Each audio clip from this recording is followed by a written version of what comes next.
পাকিস্তানের ৯টি স্থানে ভারতের হামলা, নিহত ২৬, ৫ ভারতীয় জঙ্গি বিমান ভূপাতিতের দাবি ইসলামাবাদের।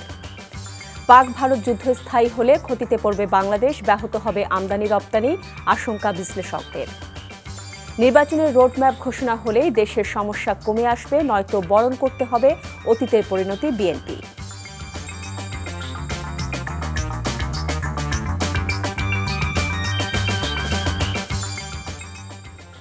আসসালামু আলাইকুম, মহসানা শাওন আপনাদের সবাইকে আমন্ত্রণ জানাচ্ছি এনটিভি দুপুরের খবরে। ক্রাউন সিমেন্ট শিরোনাম দেখছিলেন, এবার পুরো খবর।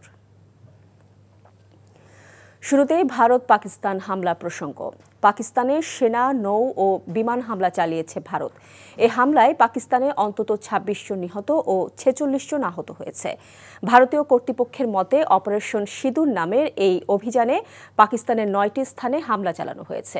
এই হামলার তাৎক্ষণিক জবাব হিসেবে ভারত শাসিত কাশ্মীরে পাকিস্তান পাল্টা হামলা চালায়। পাল্টা হামলার ১০ ভারতীয় নিহত হওয়ার খবর পাওয়া গেছে। ইসলামাবাদ ভারতীয় ৫টি যুদ্ধবিমান ভূপাতিত করার দাবি করেছে। পাক ভারত বৈরিক সম্পর্ক দেশ দুটির সূচনা লগ্ন থেকেই। স্বাধীন রাষ্ট্র হিসেবে যাত্রা শুরুর ২ মাসের মধ্যে যুদ্ধে লিপ্ত হয় ভারত ও পাকিস্তান। যুদ্ধ হয় ১৯৬৫ সালেও। বাংলাদেশের স্বাধীনতা যুদ্ধের আরেক ফ্রন্ট হয়ে ওঠে পাক ভারত। ১৯৯৯ সালেও সংঘর্ষে লিপ্ত হয় তারা। জঙ্গি নাটক সাজিয়ে রাজধানীর কল্যাণপুরের জাহাজ বাড়িতে ৯ তরুণ হত্যার মামলার তদন্ত প্রতিবেদন দাখিলের জন্য আগামী ১৪ জুলাই পর্যন্ত সময় দিয়েছে আন্তর্জাতিক অপরাধ ট্রাইব্যুনাল। একই সঙ্গে মামলার আসামি সাবেক আইজিপি AKM শহীদুল হক, ডিএমপির সাবেক কমিশনার আসাদুজ্জামান এবং মিরপুর বিভাগের সাবেক ডিসি জসিমউদ্দিন মোল্লাকে একদিন করে জিজ্ঞাসাবাদের অনুমতিও দেয় আদালত। সাবেক আইজিপি AKM শহীদুল হককে ২৫শে মে, ডিএমপির সাবেক কমিশনার আসাদুজ্জামান মিয়াকে ২৭শে মে এবং ২৯শে মে মিরপুর বিভাগের সাবেক ডিসি জসিমউদ্দিন মোল্লাকে জিজ্ঞাসাবাদ করবে ট্রাইব্যুনালের তদন্ত সংস্থা। এর আগে সকাল ১০টার দিকে এই ৩ আসামিকে ট্রাইব্যুনালে হাজির করা হয়। তদন্ত সংস্থার আবেদনের পরিপ্রেক্ষিতে গত ২৪শে মার্চ এই ৩ জনকে জাহাজবাড়ি হত্যা মামলায় গ্রেফতার দেখানোর আদেশ দেয় আন্তর্জাতিক অপরাধ ট্রাইব্যুনাল।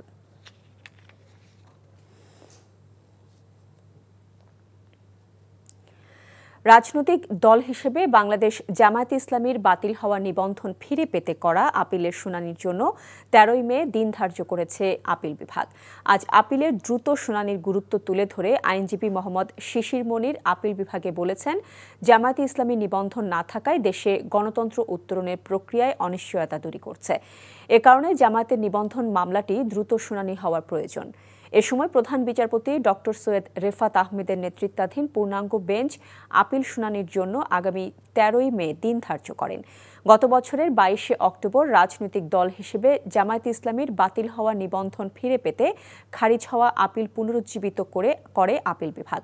এর ফলে নিবন্ধন ও দলীয় প্রতীক দাঁড়িপাল্লা ফিরে পেতে জামায়াতের আইনি লড়াই করার সুযোগ সৃষ্টি হয়।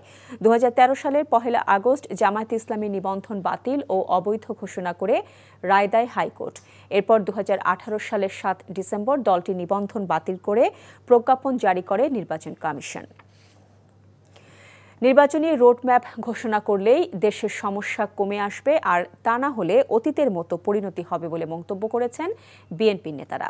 জাতীয় প্রেসক্লাবের সামনে দেশ বাঁচাও মানুষ বাঁচাও আন্দোলন ও জাতীয়তাবাদী নাগরিক ফোরামের পৃথক অবস্থান কর্মসূচি থেকে তারা এসব কথা বলেন। বিএনপির ভাইস চেয়ারম্যান শামসুজ্জামান দুদু বলেন, সংস্কারের নামে সময় ক্ষেপণ করা হচ্ছে। এতে দেশ জুড়ে প্রতিনিয়তই নতুন নতুন সংকট সৃষ্টি হচ্ছে, মানুষের মনে নির্বাচন নিয়ে সন্দেহ বাড়ছে।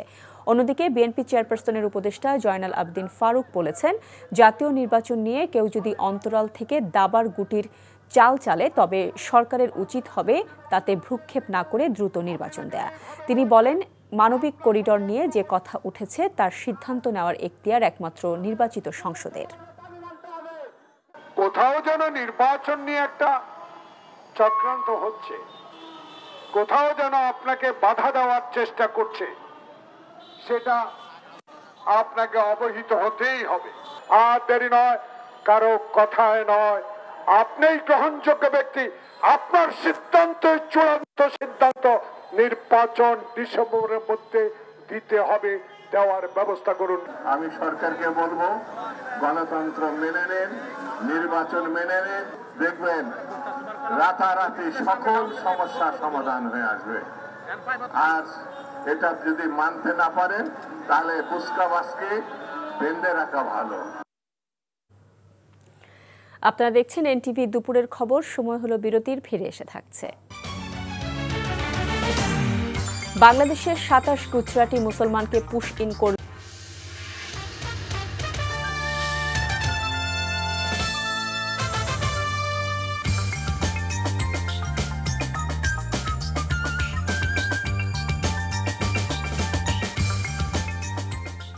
আপনারা দেখছেন এনটিভির দুপুরের খবর।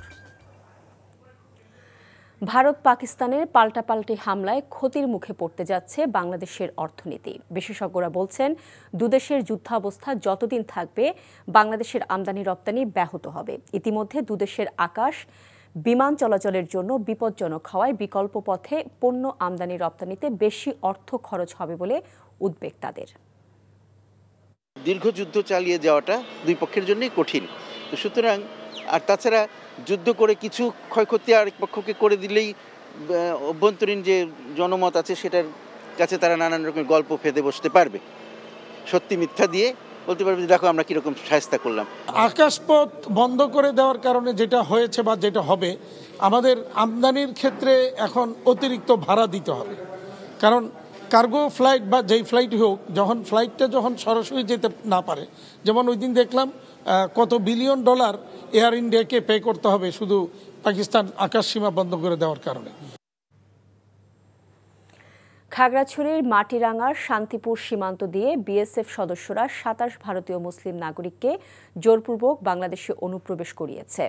4 নম্বর গোমতী ইউনিয়নের হাজিপাড়া আবুল মাস্টারের বাড়িতে তাদের অবস্থানের খবর পেয়ে বিজিবি গিয়ে তাদের আটক করে। আটককৃত ব্যক্তিদের জিজ্ঞাসাবাদে জানায় তারা গুজরাটের মুসলিম অধিবাসী। তাদেরকে গুজরাট থেকে বিমানে করে সীমান্তে আনা হয়।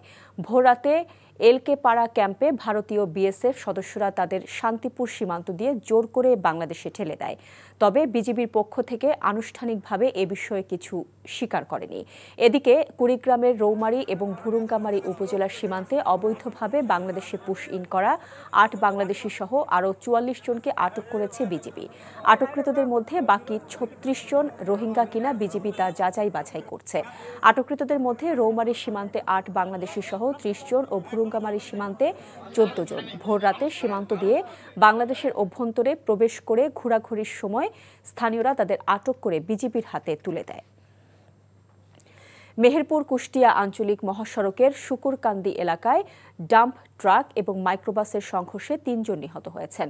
আহত হয়েছেন আরও 4 জন। পুলিশ জানায়, গতরাতে শাহিন তার অসুস্থ দাদিকে নিয়ে মাইক্রোবাসে করে কুষ্টিয়া মেডিকেল কলেজ হাসপাতালে যাওয়ার পথে শুকুরকান্দি এলাকায় দাঁড়িয়ে থাকা একটি ডাম্প ট্রাকের সাথে সংঘর্ষ হয়। এতে মাইক্রোবাসে থাকা 8 জন গুরুতর আহত হন। স্থানীয়রা তাদের উদ্ধার করে হাসপাতালে নিয়ে গেলে শাহিন, তার ফুপু আক্তার বানু এবং মাইক্রোবাসের চালক জামালের মৃত্যু হয়। এ ঘটনায় ডাম্প ট্রাক এবং মাইক্রোবাসটি জব্দ করা হয়েছে। দুর্ঘটনার কারণ অনুসন্ধানে তদন্ত চলছে বলে পুলিশ জানিয়েছে। ঈদ উল ফিতরে নৌযাত্রা অনেক স্বস্তিদায়ক ছিল উল্লেখ করে আসছে ঈদেও যাতে নৌযাত্রা আরও সহজ এবং নিরাপদ হয় সেজন্য সংশ্লিষ্ট কর্মকর্তাদের নির্দেশনা দেন নৌ পরিবহন উপদেষ্টা ব্রিগেডিয়ার জেনারেল অবসরপ্রাপ্ত এম সাখাওয়াত হোসেন। সকালে রাজধানীর কৃষিবিদ ইনস্টিটিউটে নৌ নিরাপত্তা সপ্তাহের উদ্বোধনী অনুষ্ঠানে তিনি একথা বলেন। এবারে নৌ নিরাপত্তা সপ্তাহের প্রতিপাদ্য দূষণমুক্ত নদী ও নিরাপদ নৌযান, সুস্থ থাকবে পরিবেশ, রক্ষা হবে প্রাণ। অনুষ্ঠানে নৌ পরিবহন উপদেষ্টা বলেন, নদীকে বাঁচাতে হবে, নদী না বাঁচলে বাংলাদেশ বাঁচবে না। ঘাটের ইজারা নিয়ে যাতে যে কোনো সমস্যা না হয় সেজন্য সংশ্লিষ্ট কর্মকর্তাদের বিশেষ নজর দেওয়ার আহ্বান জানান উপদেষ্টা। নৌ সেক্টরে যাত্রী সেবা আরও কিভাবে বাড়ানো যায়, পাশাপাশি নৌযানের ফিটনেস সময়মতো পরীক্ষা নিরীক্ষা করতে সংশ্লিষ্টদের প্রতি আহ্বান জানান তিনি। গত ঈদে আমাদের নৌ পরিবহন অত্যন্ত সুশৃঙ্খল এবং সুন্দরভাবে কাজ করেছে। সামনে আরেকটি ঈদ আছে, আমরা আশা করব একইভাবে আপনারা সবাই চেষ্টা করবেন যে এই ঈদেও ঠিক ওই রকম স্ট্যান্ডার্ড যাতে বজায় রাখে। নৌ নিরাপত্তার সপ্তাহ শুধু লিখিতভাবে যেন না থাকে, এটা শেষ। ওখানে ট্রেনিং নিয়ে আপনারা, আমি আশা করব যে এই ঈদের আগে আবার আপনারা একটা ইন্সপেকশন করবেন।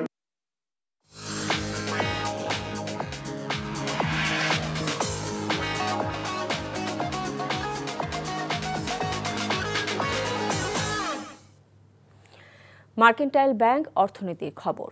দেশের দ্বিতীয় চা নিলাম কেন্দ্র মৌলভীবাজারের শ্রীমঙ্গলে প্রথম নিলাম অনুষ্ঠিত হয়েছে। চলতি চা মৌসুমে মোট ৪৮টি নিলাম অনুষ্ঠিত হবে।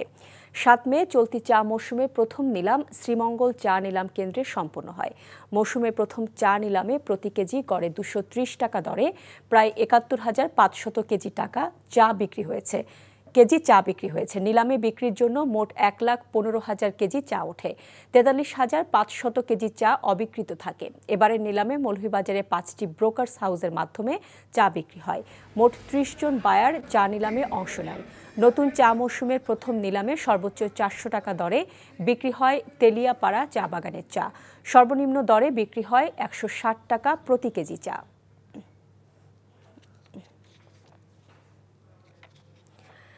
ইলিশ ধরা শুরুর এক সপ্তাহ পর চাঁদপুর বড় স্টেশন মাছঘাটে বেড়েছে ইলিশের সরবরাহ বাড়ায় কর্মব্যস্ততা বেড়েছে ব্যবসায়ী এবং শ্রমিকদের মাঝে।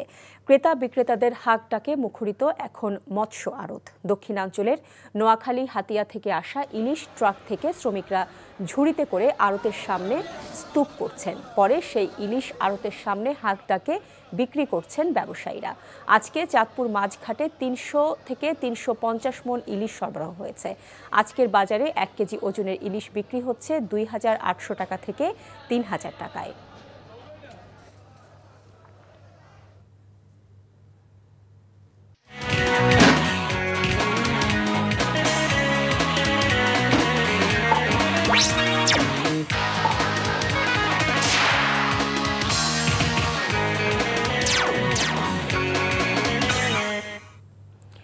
ইস্পাহানি প্রিমিয়াম টি খেলার খবর। পিএসএল খেলতে পাকিস্তানে যাওয়া রিশাদ হোসেন ও নাহিদ রানার নিরাপত্তার বিষয়টি পর্যবেক্ষণে রেখেছে বিসিবি। একটি সংবাদ বিজ্ঞপ্তিতে একথা জানায় বিসিবি। বিজ্ঞপ্তিতে আরও জানানো হয়েছে, বোর্ড নিয়মিতই নাহিদ এবং রিশাদের খোঁজ খবর রাখছে। এছাড়াও বিসিবি সভাপতি ফারুক আহমেদ ব্যক্তিগতভাবে পিএসএল এর প্রধান নির্বাহী কর্মকর্তা সালমান নাসেরের সঙ্গে এ বিষয়ে কথা বলেছেন। এছাড়াও পিসিবি ও পাকিস্তানে অবস্থিত বাংলাদেশ হাই কমিশনের পক্ষ থেকে সর্বোচ্চ নিরাপত্তার আশ্বাস দেওয়া হয়েছে। উল্লেখ্য যে পেহেলগামে সন্ত্রাসবাদীদের হাতে ২৬ ভারতীয় পর্যটক নিহতের ঘটনার জেরে গতকাল মধ্যরাতে পাকিস্তানে হামলা চালায় ভারত। এই সংঘাতেই ২ ক্রিকেটারের নিরাপত্তা নিয়ে শঙ্কা জেগেছে। এদিকে পিএসএল এর ম্যাচগুলো যথাসময়ে অনুষ্ঠিত হবে বলে জানিয়েছে কর্তৃপক্ষ। আর এর সাথে শেষ করছি দুপুরের খবর। তবে যাবার আগে ক্রাউন সিমেন্ট শিরোনামগুলো জানিয়ে যাব আরও একবার। পাকিস্তানের ৯টি স্থানে ভারতের হামলা, নিহত ২৬, ৫ ভারতীয় জঙ্গি বিমান ভূপাতিতের দাবি ইসলামাবাদের। পাক ভারত যুদ্ধ স্থায়ী হলে ক্ষতিতে পড়বে বাংলাদেশ, ব্যাহত হবে আমদানি রপ্তানি, আশঙ্কা বিশ্লেষকদের। নির্বাচনের রোডম্যাপ ঘোষণা হলে দেশের সমস্যা কমে আসবে, নয়তো বরণ করতে হবে অতীতের পরিণতি বিএনপি। এই ছিল দুপুরের খবরে। এই খবরের ভিডিও সহ আপডেট জানতে ভিজিট করুন এনটিভি অনলাইন www.ntvbd.com। এছাড়াও এনটিভি জনপ্রিয় সব অনুষ্ঠান ও খবরের আপডেট জানতে ভিজিট করুন আমাদের ইউটিউব ও ভেরিফাইড ফেসবুক পেজ। ৫টায় দেশের খবর দেখার আমন্ত্রণ রইল। এতক্ষণ সাথে থাকার জন্য সবাইকে ধন্যবাদ।